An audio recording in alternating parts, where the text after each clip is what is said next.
Hi, I'm Bob Pollock from Penn State Extension here in Indiana County, and with us today is... I'm Dennis Repko. I'm a master gardener. And we want to follow up on late blight.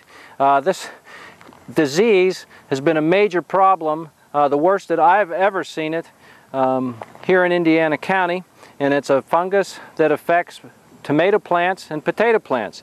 And we've already done a segment about it, and we've also talked about it on the radio just about weekly for the last 6 weeks. But at this point, there's been so many gardens and tomato plants infected as well as potato plants that we want to just follow up with some things based on a lot of the questions that we've been getting very recently.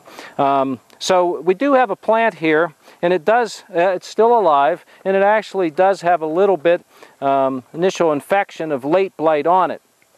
But this is typically what we would see. We have a leaf up on the upper part of the plant, and we can see that the tip of it has turned brown and starting to curl and almost looks a little bit water soaked. And that's typically what will happen in a late blight infection. Now the other thing that is also very common on tomatoes this growing season is what we call early blight.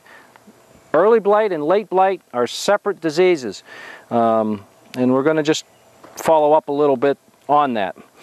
We do have fact sheets in the office that talk about both these diseases individually, but at this point in time, one of the questions that we've been getting is, can we eat the tomatoes? And do you want to just talk a little bit about the tomatoes, Dennis? Yeah, the tomatoes are still edible. Now these tomatoes here, you can't tell. There's really no outward signs of the blight on them. But you'll see on a tomato, it'll just look like a blister. Like if you got a burn and you had a second-degree burn on your skin, the tomato will actually blister like that. And you can see a little bit like this on this one. This is way too far. But if you get some smaller ones and the tomato is red, you could still eat that tomato. The tomato is still edible. You're not going to be, there's nothing in this disease that can harm you as a human. You can just cut that a little bit of area away and still eat that tomato. And if you like fried green tomatoes, you can still eat the green tomato. Just cut that little area away. Discard it, put it in your garbage can, send it to the landfill. Don't put it in your compost pile now, because all you'll do is infect your compost pile for next year. And don't put it back in your garden. Make sure you get it to the landfill so you don't have any more infestation. But the tomato is still edible and still good, but those are too far gone. Those need to go to the landfill so that you don't infect your compost pile. Yeah, one of the things that people have been asking about is, you know, what do we do with the plants? And really the recommendation is to take this plant and bag it in a garbage bag. What we're trying to do is stop the inoculum from continuing to be spread every time we get a wetting period. So overnight when we have dew, that's enough for this fungus to activate and then the spores to be released. And there are some special technical names to the spores and how that all happens, and we're not going to get into that here. But what we want to do is slow it down as much as possible. Now with late blight, so we want to get rid of that. And Dennis mentioned about the tomatoes, so if you do have green tomatoes on this plant, it is still functioning. You know, and especially if they get to be mature green, which is the stage right before they start to get a little bit of color on them. And here's, you know, this tomato is just starting to turn pink. So green mature, and then it's getting to the pink stage before it'll finally turn red. But, you know, even when they get to this stage, you know, as long as they're sound, if you have spots on them like this, you can try and cut that out. You just have to cut it to see what you get into. We have a knife here. We'll do that. Okay. Now, in this particular tomato, we do have decay down in the center here. So when it's all said and done, we're not going to have very much here to work with. That when it gets to this stage, we're probably better off just getting them discarded. The fungus is in here. We want this thing to rot. We need the plant to rot. We need the tomatoes infected with it to rot and decay. Once the plant is completely dead and the tomatoes are rotten, the disease can't survive. Okay, and that's key with this.